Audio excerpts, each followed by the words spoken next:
Hey, what's up, y'all? My name is Millennial Smart, and I'm back at it again with another video.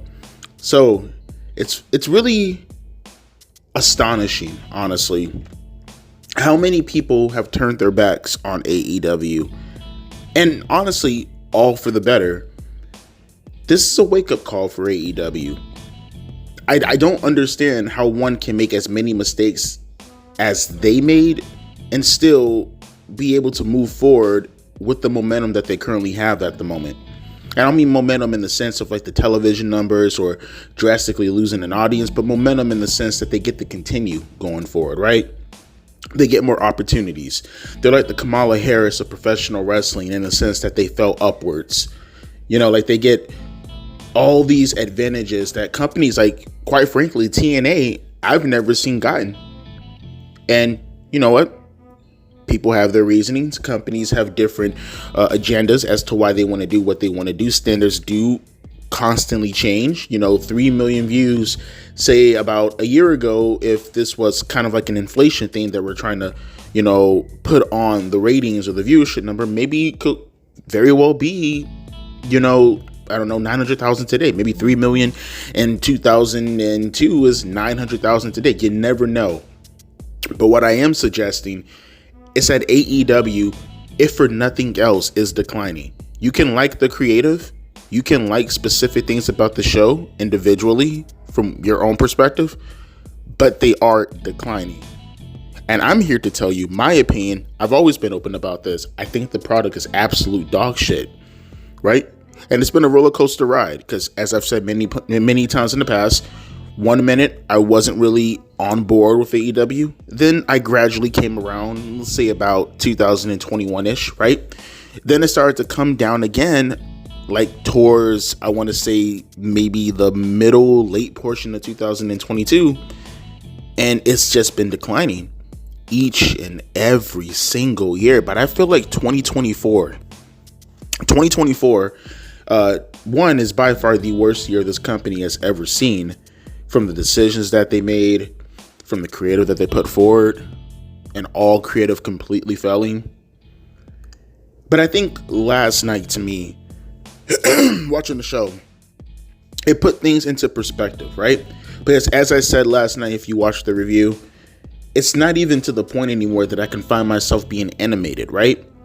They have now transcended past just having bad creative that people can like or they don't like. They're now boring. And I think that's the worst thing a company or anything relating to entertainment can be, is boredom. Right? You can be bad, but there is such thing as good bad. You know what I mean? You can be obviously just flat out good, excellent, but you can't be something that's neutral. You can't be something that's just bad. Hell, I think some people would even take really bad and make fun of it than they would look at something average, right? Like, I think priority-wise, people will say, obviously, what you want out of something is something excellent, right? You want something to remember in an excellent way, right? You want that experience. And I would say that second would be something that's so fucking terrible, it kind of fringes almost on parody levels as far as how you yourself engage with the product, right? That's how bad it is, but it's fun bad. Then you have average. I think people would actually take fun bad over average. Something just, run of the mill, doesn't really do anything necessarily, not bad, not good. I think people would take fun bad over that.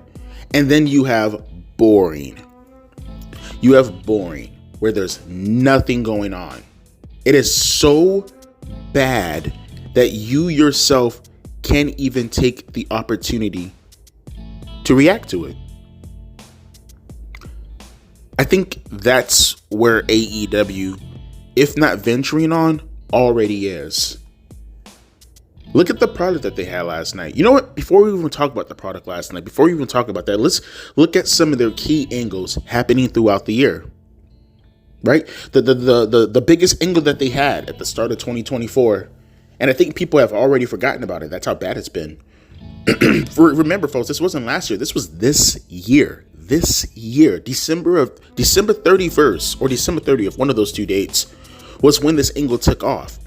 They cut that promo in the ring January of this year. People forget the Undisputed Kingdom with Warlow and all that was this year. And quite frankly, one of the worst angles, by far one of the worst stables that has ever existed, arguably in AEW's history, arguably in the history of professional wrestling. It was a terrible idea. Horrible execution.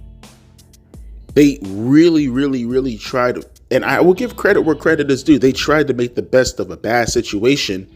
Obviously, when you look at the unforeseen circumstances that were unfortunate that happened with MJF and Adam Cole, two of the key figures in the story. But there was shit. When something like that happens, there's no need to pivot. You end it, and that's it. You give a great story to end it, and the way, as far as how you end it with whatever character you use as a reason as to why that story ends, you take all that momentum from them as far as the angle that failed, and you give it to that superstar, and hopefully something good comes out of it.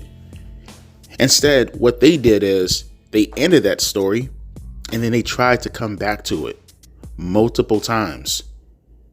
Out of sequence. That part was in their hands.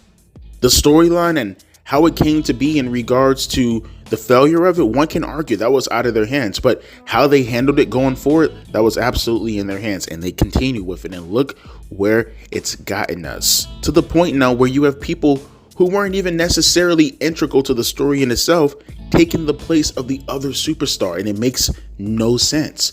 Roderick Strong is fighting MJF. Where did this come from? Who asked for this? Who wants this? And if this is just your way to prolong eventually getting Adam Cole and MJF, a story that is now going on its second year. It's second year. It's going on its second year. What you're telling me is you're going to hold off on this until Revolution.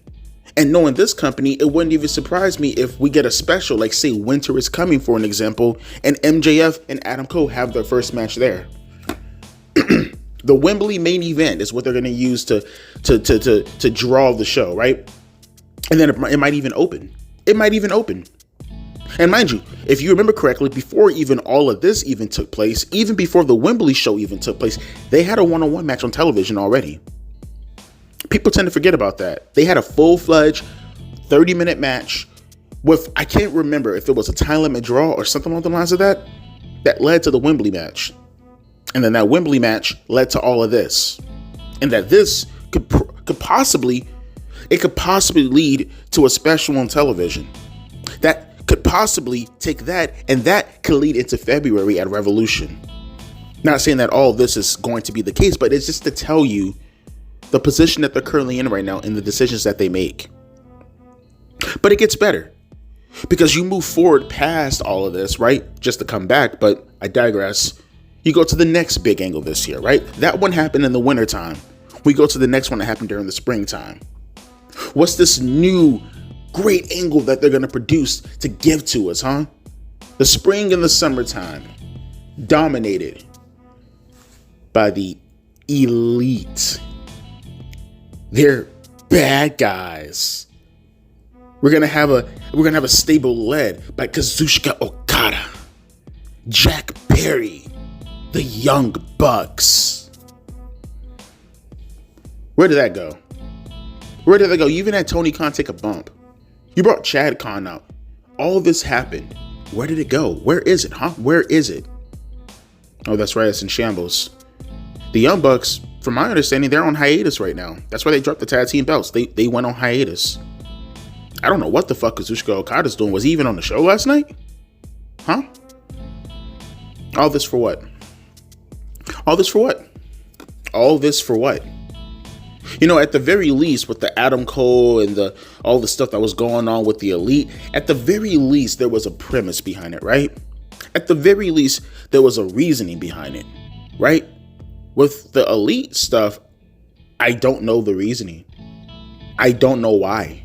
I never had a conclusion. I don't know what the fuck was going on. What the fuck was the purpose? Why? What was the goal? What was the initiative even, to be honest with you? Like, was it really just take over AEW? That's it. No plan, no reason. Why are you taking over AEW? None of this was even sufficed. But it happened. And what did it contribute? Absolutely nothing. Who did it make? Absolutely no one. What did it do? Absolutely nothing. It was just there for the sake of being there. But then we move on and we go forward. They like to say third time's the charm, right? 3 strikes and you're out. Well, unless you're AEW, then you're like a cat with like infinite amount of lives or something like that. You got like a cheat code built into your system or something. I don't know. But nevertheless, though, you move on to the next big angle. That's the angle that we're currently in right now. The Death Riders, Jon Moxley, Cesaro, Wheeler Yuta. I'm still not sure about Neville because he wasn't there last night. I mean, he always has problems as far as getting in and staying in within the country, but I digress. Marina Shafir, right? Trying to build her up as the next China or something. It's what it looks like, right? I don't have a problem with any of this. Quite frankly, you look at the group and you say to yourself, well, I mean, minus Wheeler Yuta, but they're using him in a certain manner that I agree with. I don't mind what you're doing in the path as far as how you want to go there. In the very beginning. Now, we haven't even gone even remotely close to where we should be getting right now. I don't know anything more about this stable than when they first started. About what? Has it been almost 2 months now? Has it been 2 months? Well, we're in November, right? I feel like this started around like September-ish, right? I could be wrong about that. But I don't feel as if we've grown even from that point to this point right here. When the NWO started, right, in July, by September, we already had the key figureheads inside the NWO, right? We already had Hogan. We had Scott Hall. We had Nash. We had DiBiase. We had Show. We had Pac. I mean, you had pretty much some of the biggest key figures in that, right? You established for the most part who was going to be the most opposing figure, their protagonist, right, against the antagonist was Sting already. He's already turned his back on the WCW because they turned their back on him. You already had these things figured out 2 months after the NWO angle. Hell, I'll even argue, if you want to go a little bit further, I feel as if they progressed further between the time when Scott Hall first came in May of 1996 all the way to when Hogan revealed himself as the third person in July of 96. They've done more pre-NWO than these guys are doing in the Death Riders in the fix of the entire angle in itself. About the same time period today, as of today, compared to when they first started, about the same time period as to when Scott Hall first came in the WCW versus when they revealed Hogan as the third member when he turned heel, about the same time frame. They've done more in pre-NWO than the Death Riders have done in the actual midst of the angle in itself. What does that tell you? What does that tell you? And the worst part about it is they've done like, what, 3? You can argue, you can sort of kind of argue the Undisputed Kingdom, but let's just say for the sake of argument, 3 takeover angles this year alone. 3. And in the midst of that, and you look at last night, you have another angle going on. Not necessarily I would call that a takeover angle per se, but another beatdown group angle, right? With the Hurt Syndicate, right? The Hurt Syndicate. Bobby Lashley. Like I said, and it's kind of ironic because they used the same metaphor last night, but you have all the pieces on the chessboard. It's not that difficult. Honestly, it's not that difficult. You see, I kind of want to go back to my original argument that I've been preaching for years now, half a decade even, when I talk about linear storytelling. The problem is when you fixate so much on the wrestling in itself, you take away from everything else. Let's look at last night's show. Why did you open up with that tag team match? Why did it go 20 minutes?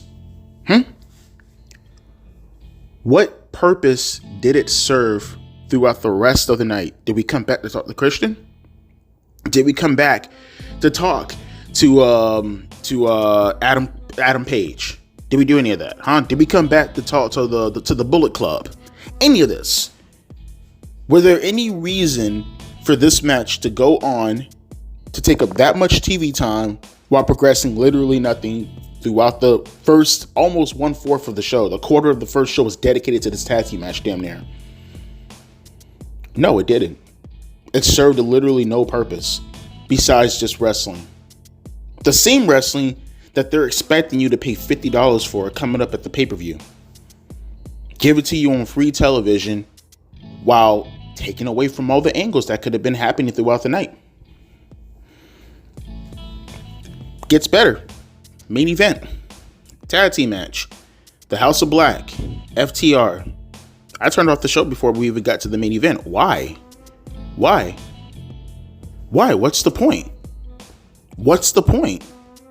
It's your flagship show, and can you imagine Raw back in like 2000 taking what essentially would be a Sunday Night Heat main event and putting it in the main event of Raw?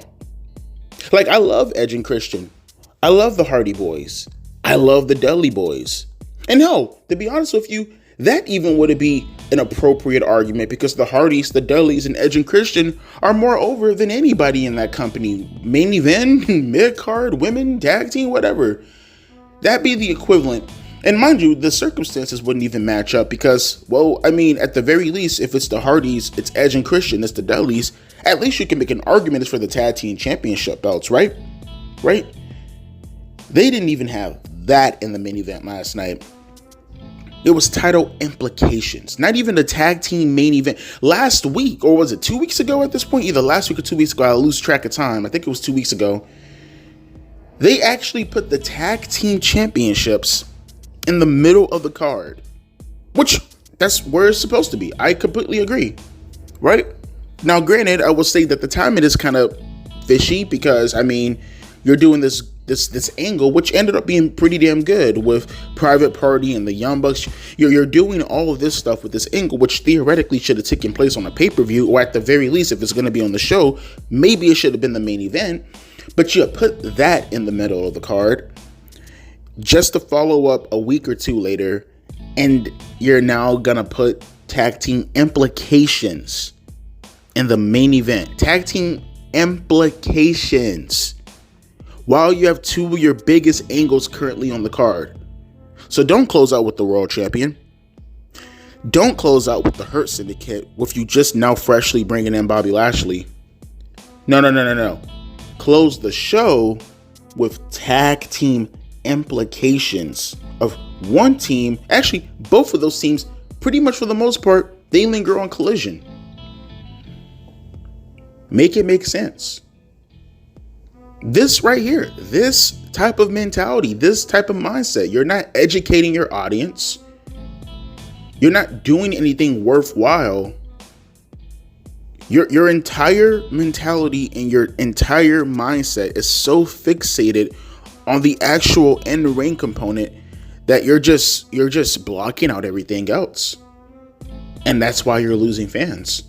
That's why your angles don't work. You know why, and I bring this up all the time, you know why wrestling worked back then? You know why you, Tony, became a fan of professional wrestling? Because they actually took the time to cultivate the characters happening throughout the show. There doesn't have to be semantical wordplay as to what constitutes a gimmick or what constitutes a character. None of that was a thing that had to take place back in the days. You just did it. There was a storyline, you promoted it throughout the night, and you got the guy over in the main event, and then you did it all over again the following week. And you continued that story till you got to the climax at the pay-per-view. And sometimes it might take another pay-per-view, might even take another pay-per-view, but eventually you're going to get to that conclusion.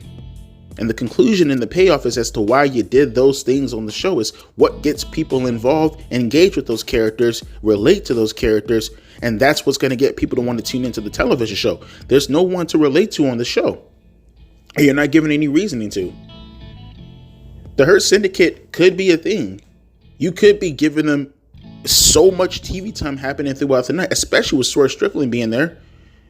There couldn't have been the case where, say, MVP and Bobby Lashley and Shelton Benjamin decided to get a suite. Right? It couldn't have been a situation where Swerve Strickland is looking for the Hurt Syndicate after what they did to him last week.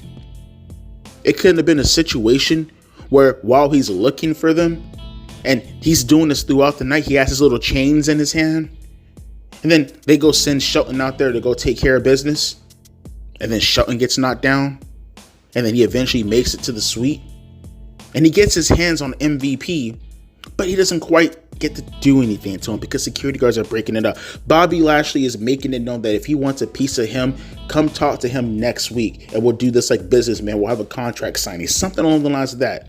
See what I just did there? Linear storytelling, and then you hit them with the cliffhanger next week. And you do it throughout the night, and you make it entertaining. So you give people a reason to want to see that contract signing with Bobby and with Swerve Strickland. Mind you, that's off the top of my head, off the top of the dome.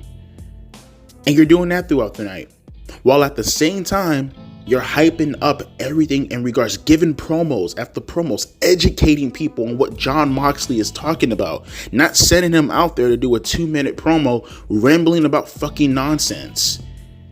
Maybe have Jon Moxley cut some promos in regards to vignettes happening throughout the night, right?